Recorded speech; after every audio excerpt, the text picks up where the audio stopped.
A todos que assistem o culto nesta manhã, saúdo fraternalmente, desejando que a paz de Deus seja com cada um.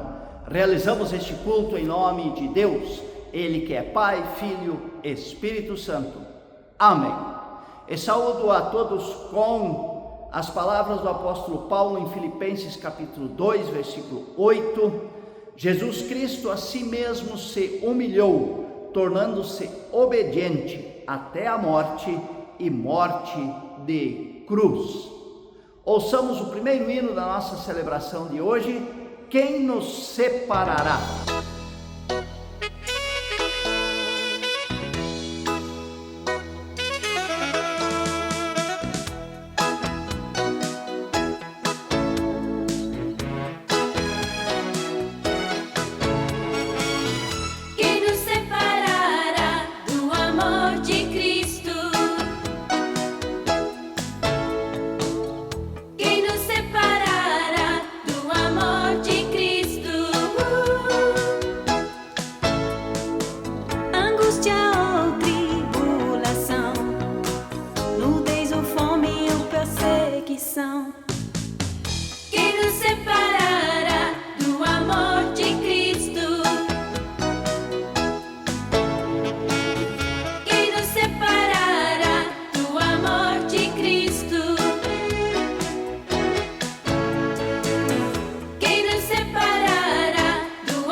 Perigo, espada ou perseguição.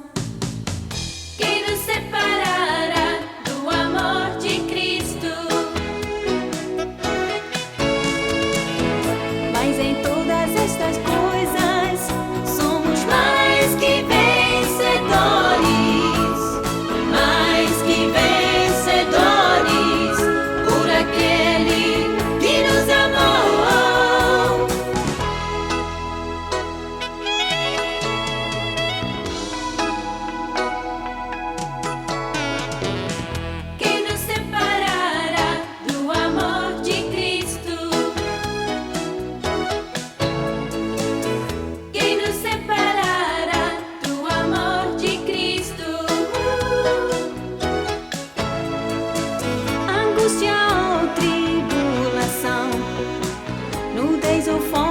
Perseguição. Quem nos separará do amor de Cristo? Mas em todas estas coisas somos mais que vencedores, mais que vencedores, por aquele que nos amou. Quem nos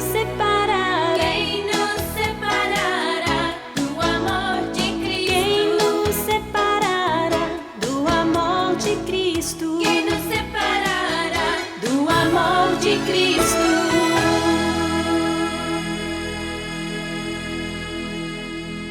Curvemos nossa cabeça a respeito a Deus para orar. Senhor nosso Deus, o apóstolo Paulo nos lembrou e nos lembra que Jesus Cristo foi obediente a Ti até a morte, morte de cruz. No jardim do Getsêmani, ele orou e pediu: Senhor, Pai, afasta de mim este cálice. Mas depois, no final da sua oração, ele disse: mas não seja como eu quero, mas sim como Tu queres. E assim, através de Cristo, através da sua obediência ao Pai, nós podemos ter o perdão dos pecados, através do seu sacrifício na cruz, do seu corpo e do seu sangue dados por nós, para nos perdoar, para nos salvar. Obrigado, Deus, que Tu assim nos amas, e queremos pedir-te que a gratidão esteja sempre presente em nosso coração, e que busquemos uma vida de santificação todos os dias de nossa existência aqui na terra. Em nome de Cristo, teu Filho amado, que oramos. Amém. Nós queremos ouvir o próximo hino da nossa celebração. Os necessitados buscam água.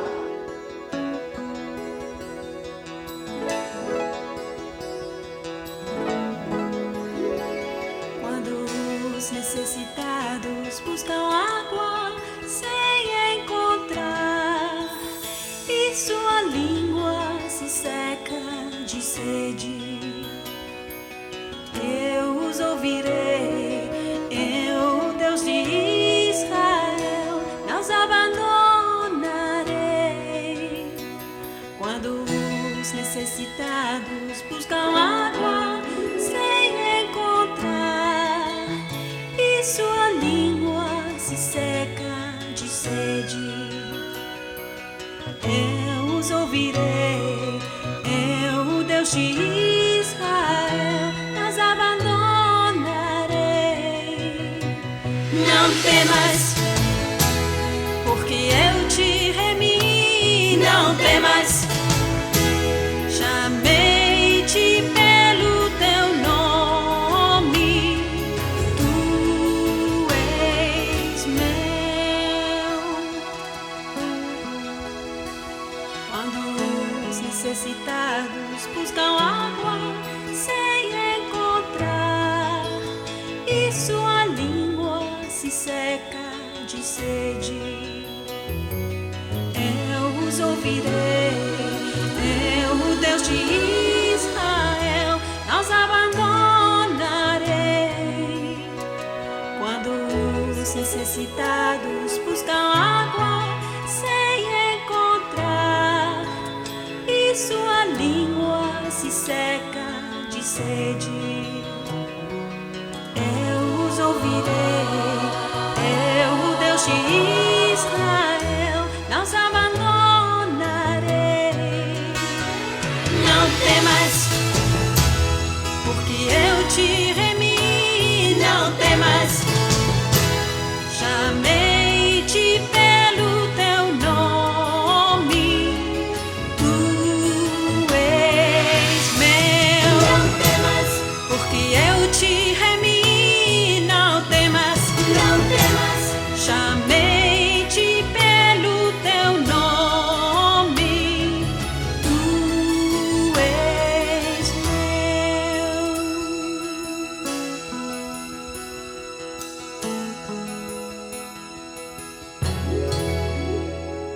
Irmãos em Cristo, o texto que serve de base para a nossa reflexão nesta manhã encontra-se em Lucas capítulo 13, os versículos 1 até 5. O texto diz: naquela mesma ocasião, chegando alguns, falavam a Jesus a respeito dos galileus, cujo sangue Pilatos misturara com os sacrifícios que os mesmos realizavam. Ele, porém, lhes disse: pensais que estes galileus eram mais pecadores do que todos os outros galileus por terem padecido estas coisas? Não era, eu vô-lo afirmo. Se, porém, não vos arrependerdes, todos igualmente perecereis. Ou cuidais que aqueles 18 sobre os quais desabou a torre de Siloé e os matou, eram mais culpados que todos os outros habitantes de Jerusalém? Não eram, eu vô-lo afirmo. Mas, se não vos arrependerdes, todos igualmente perecereis. Estas as palavras de Jesus para a nossa vida. E felizes somos nós se ouvimos estas palavras, as guardamos em nosso coração e nelas acreditamos. Amém. Nós nos encontramos em pleno tempo de Quaresma, terceiro domingo deste tempo. E, como todos nós sabemos, Quaresma é o tempo caracterizado pela lembrança do sofrimento de Cristo na cruz por nós, seres humanos pecadores. E ao olharmos o quanto Jesus sofreu pelos nossos pecados, somos convidados ao arrependimento e à mudança de vida. Por isso, esse texto de Lucas, capítulo 13, é objeto de reflexão neste domingo do tempo da Quaresma, pois fala justamente do arrependimento. E o texto relata 2 acontecimentos violentos que resultaram em muitas mortes. Primeiro, um ataque de Pilatos, onde foram assassinados vários galileus no momento em que estavam abatendo os animais para serem oferecidos como sacrifício a Deus no templo de Jerusalém. E o segundo é o episódio envolvendo a torre de Siloé, que desabou matando 18 pessoas. Essa torre de Siloé fazia parte das fortificações de Jerusalém. Ficava próxima da importante fonte de água e reservatório do mesmo nome. E os exegetas acreditam que essa torre tenha vindo abaixo na época em que Pilatos construía um aqueduto daquele lugar para a cidade. Ora, havia entre os judeus a concepção de que o sofrimento nesta vida aqui na terra sempre era consequência do pecado. E neste sofrimento aqui na terra está incluído também o momento da morte. Quanto mais trágica a morte da pessoa, maior teria sido o pecado que a pessoa havia cometido. Por isso, a reação de Jesus nos 2 casos: vocês pensam que se aqueles judeus foram mortos desse jeito, isso quer dizer que eles pecaram mais do que os outros galileus? Vocês pensam que eles eram piores do que os outros que moravam em Jerusalém? De jeito nenhum, diz Jesus. Não eram mais pecadores, não eram piores. E aqui anula-se, através dessas palavras de Jesus, o conceito de pecadinho, pecadão, pecado, como se houvesse uma classificação entre os pecados cometidos. Isso a própria Sagrada Escritura nos diz na carta de Tiago, capítulo 2, versículo 10. Lá Tiago diz: pois qualquer que guarda toda a lei, mas tropeça em um só ponto, se torna culpado de todos. Todos os pecados levam à condenação eterna, se não houver arrependimento. Se formos usar exemplos atuais, podemos dizer que aquele que matou, estuprou, ou aquele que roubou um banco, disse um palavrão, falou mal do seu vizinho, todos têm a mesma condenação, a perdição eterna.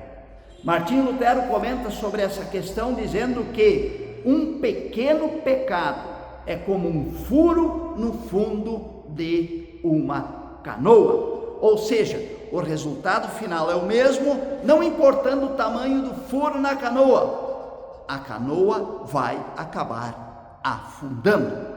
E Jesus segue dizendo: eu afirmo a vocês que, se não se arrependerem dos seus pecados, todos vocês vão morrer como eles morreram.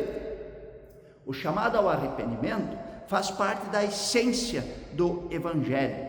Já João Batista pregava dizendo: arrependam-se dos seus pecados, porque o reino do céu está perto. Mateus capítulo 3, versículo 2. E quando iniciou o seu ministério, o próprio Jesus o iniciou dizendo: arrependam-se dos seus pecados, porque o reino do céu está perto.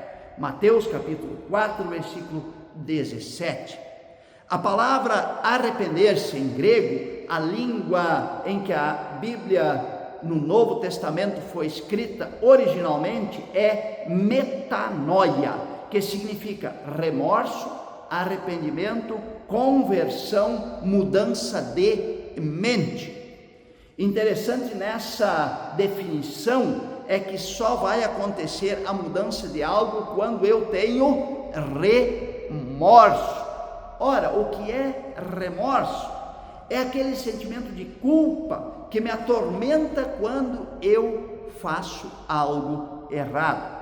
Por isso, se eu não reconheço, se meu coração não reconhece o erro, não há como haver uma mudança de mente e não há como haver uma conversão.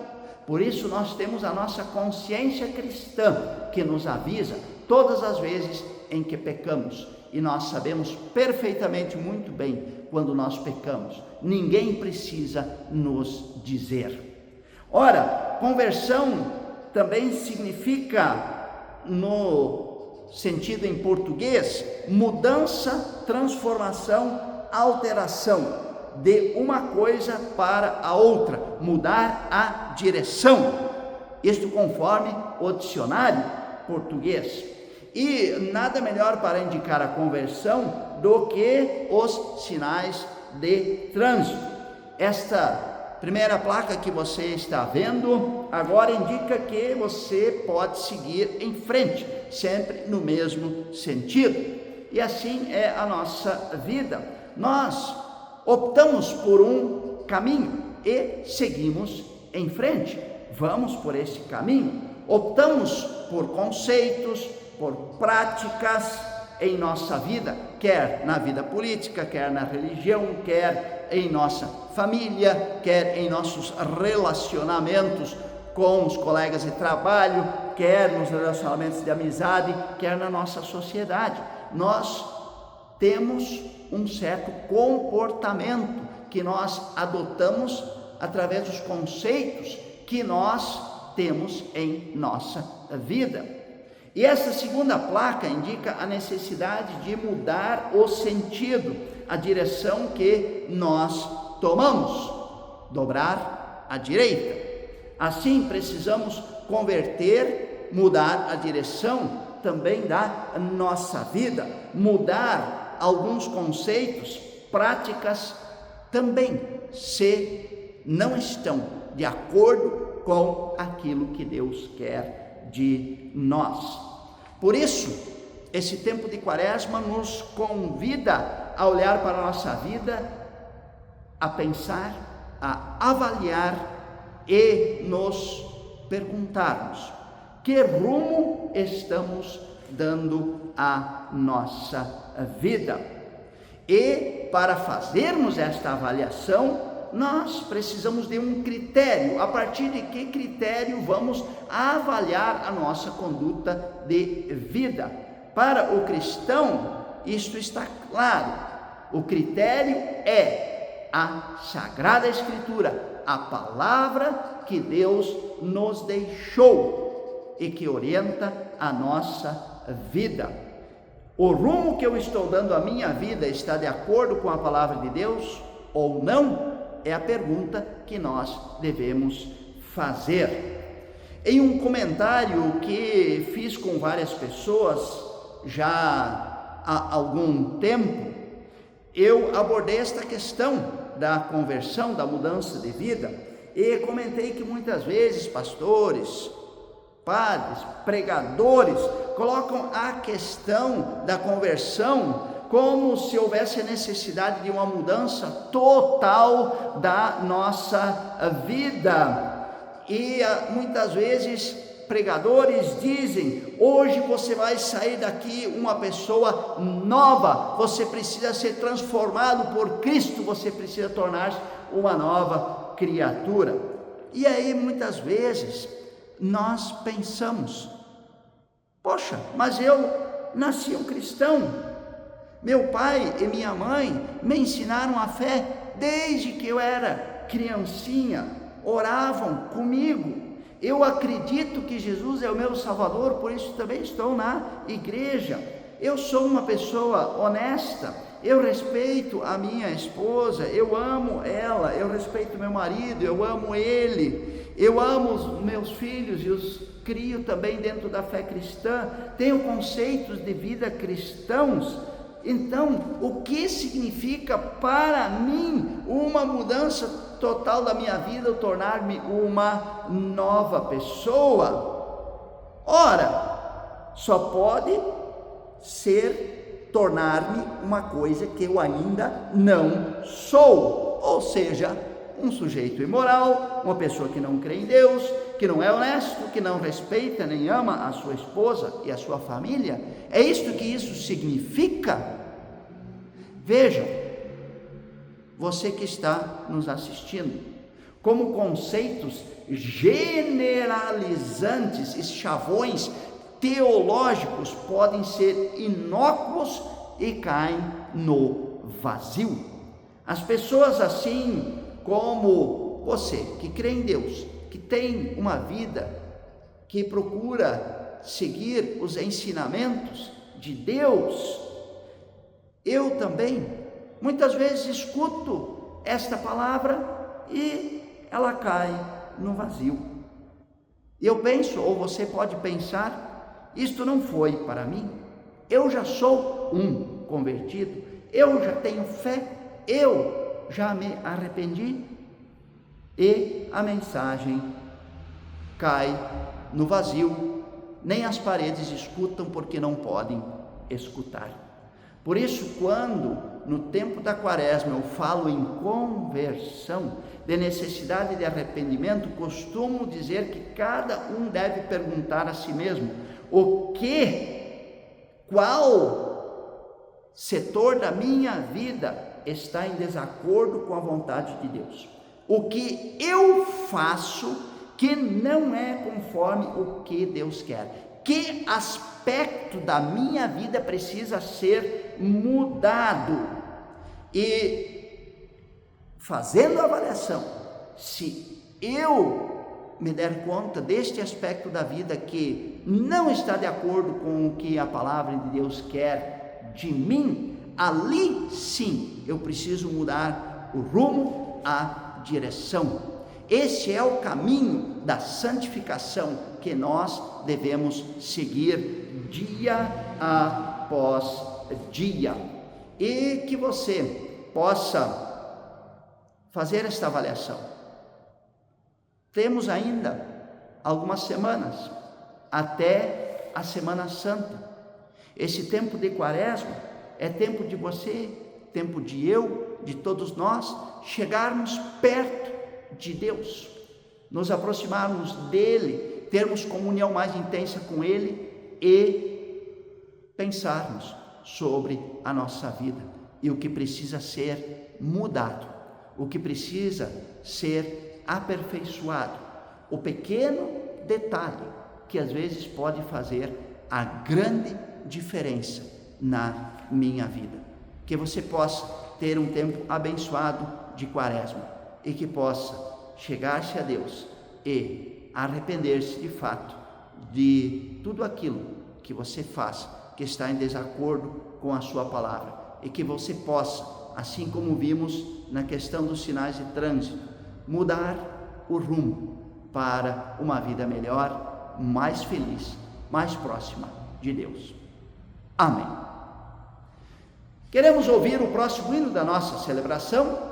Tem misericórdia de mim.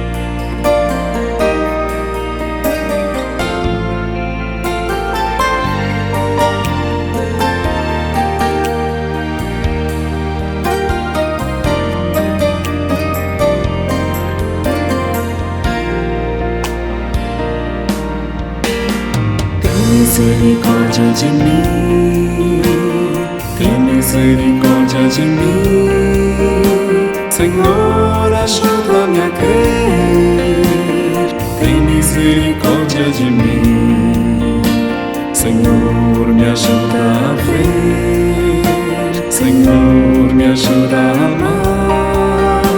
Senhor, me ajuda a ser. Tem misericórdia de mim. Ajuda-me a ver meu irmão, ajuda-me a ver sua dor, ajuda-me a ver teu perdão.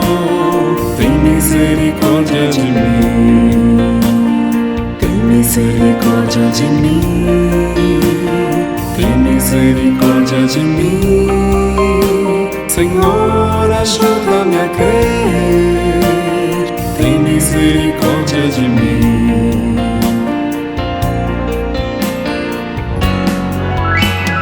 Tem misericórdia de mim, tem misericórdia de mim. Senhor, ajuda-me a crer, tem misericórdia de mim. Senhor, me ajuda a ver, Senhor, me ajuda a amar, Senhor, me ajuda a ser. Tem misericórdia de mim, tem misericórdia de mim, tem misericórdia de mim. Senhor, ajuda-me a crer, tem misericórdia de mim.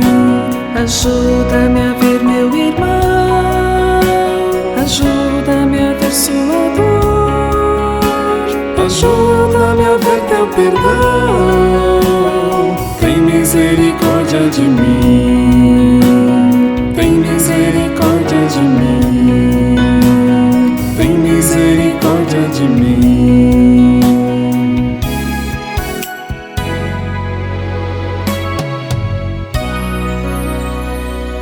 Queremos curvar nossa cabeça a respeito a Deus para orar. Senhor nosso Deus, nós chegamos diante de Ti e Te agradecemos por estas palavras de Jesus Cristo que vêm ao nosso coração.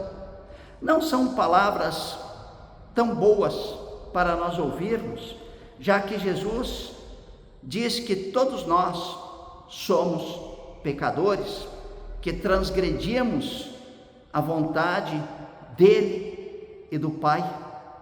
E assim, nós ouvimos estas palavras e ficamos pensando em nossa vida. Nós não gostamos de ser repreendidos naquilo que fazemos de errado. Nós não gostamos de reconhecer a nossa culpa e de pedir perdão. Assim, ó Deus, aproxima-te de nosso coração, é o que te pedimos, para que nós tenhamos a coragem de fazer a autoavaliação e de, em humildade, pedir perdão e por tua graça em nossa vida. Pedir também por teu Santo Espírito, para que nos fortaleça na fé e nos dê a força para mudar aquilo que está errado. Senhor, abençoa este tempo de Quaresma, para que seja esse tempo de nos aproximarmos de Ti, ter comunhão maior contigo e assim termos a humildade de reconhecer o erro e nos colocarmos nas Tuas mãos misericordiosas, sabendo que Tu nos guiarás pelo bom caminho. Obrigado, Deus, que Jesus Cristo veio para pagar por nossos pecados, que Jesus Cristo veio para nos mostrar o caminho da santificação, que Jesus Cristo veio para dizer a cada um de nós: creia em mim e continue neste bom caminho, mesmo que você não consiga viver uma vida totalmente sem pecados. Aproxime-se o mais possível de mim. Eu te abraçarei e te ajudarei. E no fim da tua estrada aqui na terra, eu te salvarei. Que assim possamos crer e viver. Em nome de teu Filho Jesus Cristo, que ensinou a todos os cristãos da face da terra a orar. Pai nosso que estás nos céus, santificado seja o teu nome. Venha o teu reino. Seja feita a tua vontade, assim na terra como no céu. O pão nosso de cada dia nos dá hoje.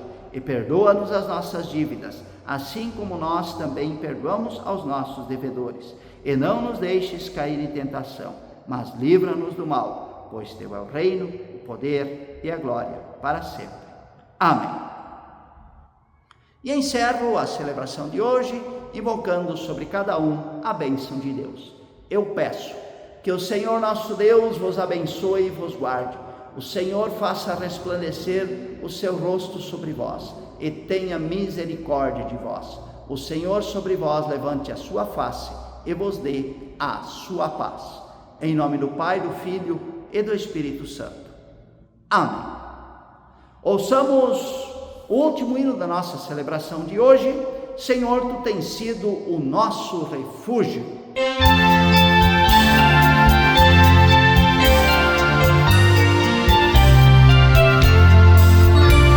Senhor, tu tens sido o nosso refúgio, de geração em geração.